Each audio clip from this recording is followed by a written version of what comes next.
Pag ang babae pangit, nagiging independent, nagiging workaholic. Tapos nagagalit sila sa mga magaganda na ginagamit yung greatest asset para makuha yung gusto nila. Mga bitter kasi hindi sila nakakuha ng successful at provider na partner. Kaya hanggang pagtanda, kayod kalabaw sila. Sasabihin para sa career, para sa achievement.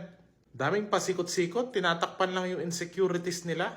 Matatalino daw yung mga career woman na babae. Kung matalino ka, dapat naisip mo na may lalaking handang ibigay sa'yo lahat at mag-provide para sa'yo.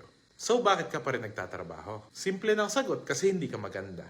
Kaya suggest ko talaga sa mga babae, mag-focus kayo sa greatest asset nyo. Maraming matalino pero konti lang yung maganda. At andali ng buhay ng mga magagandang tao. Kung sino yung independent woman, sila yung mga naiinggit kay Heart Evangelista, kay Cheese, kay Small Laude. Deep inside kasi alam nila na ganun yung gusto nilang na-relax, nagsha-shopping, nakapokus sa bata, pag-alagala at focus sa pamilya.